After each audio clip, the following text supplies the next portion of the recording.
The news moved through the southern city like heat before a storm.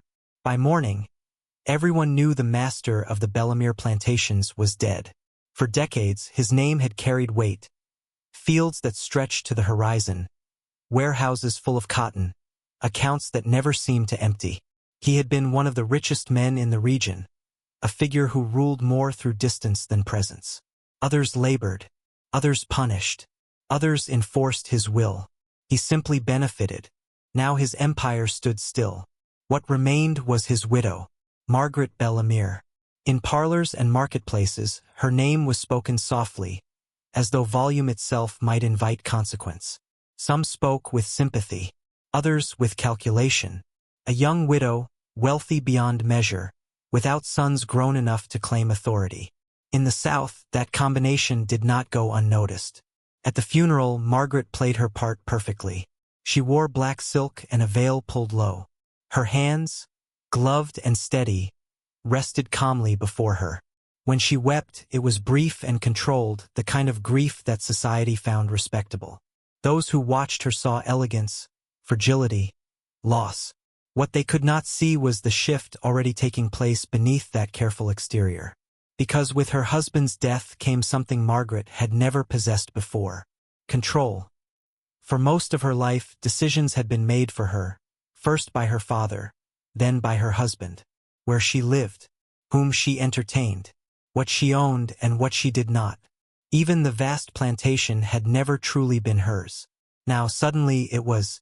The law recognized her authority. The ledgers bore her name. Overseers awaited her instructions.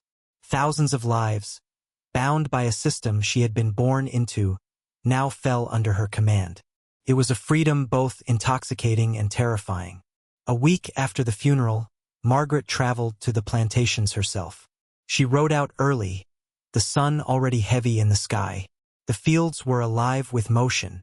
Rows of workers moving in practiced rhythm, hands white with cotton, backs bent beneath the weight of repetition. The overseers gathered when she arrived, hats in hand, eyes alert. They had never answered to her directly before.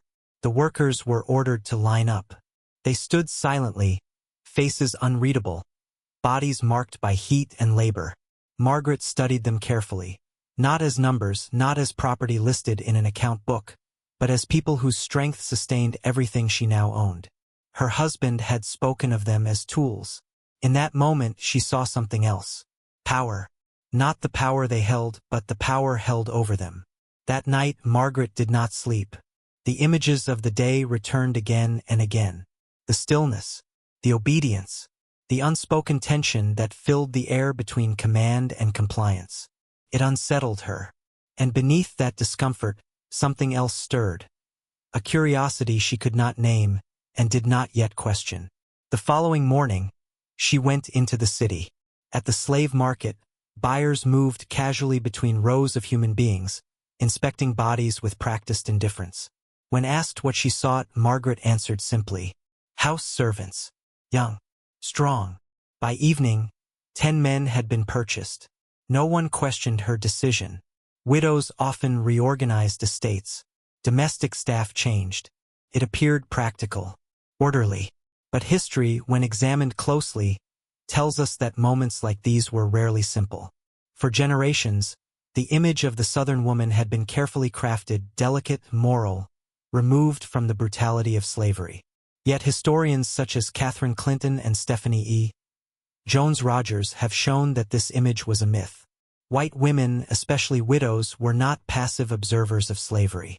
They were participants, owners, enforcers, and sometimes architects of cruelty in their own right. As weeks passed, subtle changes appeared at the Bellemere estate.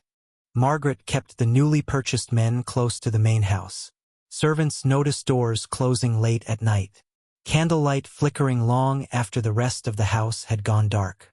Footsteps echoing through corridors meant to be silent. In the mornings, Margaret emerged composed, immaculate, almost radiant. To the outside world, she was the very image of refinement. Hosting church gatherings, donating to charities, writing letters filled with grief and devotion to her late husband's memory. But behind closed doors, something darker had taken root. This was not romance. It was domination. In a society that denied women autonomy, Margaret had discovered a form of agency that came at an unforgivable cost. The men she summoned could not refuse her. The law denied them consent. Resistance meant punishment or worse. Every interaction existed within a structure of absolute imbalance. What Margaret mistook for intimacy was, in truth, the exercise of unchecked power. She believed she was rebelling against the cage that had confined her. Yet every act bound her more tightly to the very system that had oppressed her. Across the South, Margaret was not alone. Other widows found themselves in similar positions, suddenly in control of land, money, and people. Some remarried quickly, returning authority to men. Others did not. For those who remained alone, the plantation became a private kingdom. Letters, records, and testimonies later uncovered by historians reveal a pattern rarely acknowledged. Women who blurred the boundaries between ownership and obsession, authority and desire. Their actions were protected by silence, by race, by class, and by a society unwilling to confront its own contradictions. Southern society depended on the illusion of purity. Publicly, white womanhood symbolized virtue. Privately, that image was sustained through denial and hypocrisy. White men's abuses were excused. White women's transgressions were buried. To acknowledge them would have shattered the moral hierarchy upon which the entire system rested. Whispers eventually circled Margaret's estate. Servants spoke in fragments. Overseers exchanged looks but said nothing. Neighbors noticed patterns. Dismissed staff, solitary visits to quarters, her refusal to entertain suitors who offered security and status. But suspicion without proof meant little. And proof, in a world built on silence, was impossible. By day, Margaret remained untouchable. By night, the contradictions of her life closed in. She began to understand that power did not bring freedom. It brought isolation, fear, a hunger that could never be satisfied because it was rooted not in desire, but in absence of choice, of equality, of truth. For the men trapped within her authority, the experience was something else entirely. It was another layer of bondage. They carried her secrets because they had no alternative. Their silence was enforced by law, by violence, by a society that refused to see them as human. What others might have framed as indulgence was, for them, quiet terror. The plantation itself became a monument to that silence. Walls absorbed footsteps. Fields swallowed voices. The system functioned precisely as designed, to protect those at the top and erase those beneath. Years passed. Margaret aged. Her beauty softened. Her authority hardened. She became a figure of whispered legend among those who served her, respected, feared, never understood. When emancipation finally came, the world she had ruled collapsed. The enslaved were freed. Overseers left. The plantation declined. Wealth evaporated.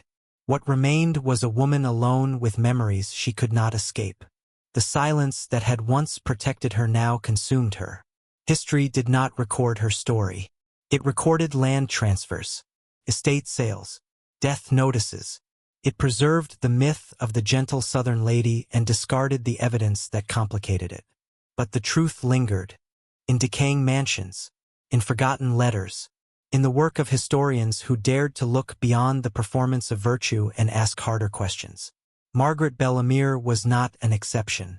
She was a product of a system that corrupted everyone it touched. An era that dressed violence in elegance. That taught women to suffer quietly and men to dominate openly. That built wealth on human suffering and called it civilization.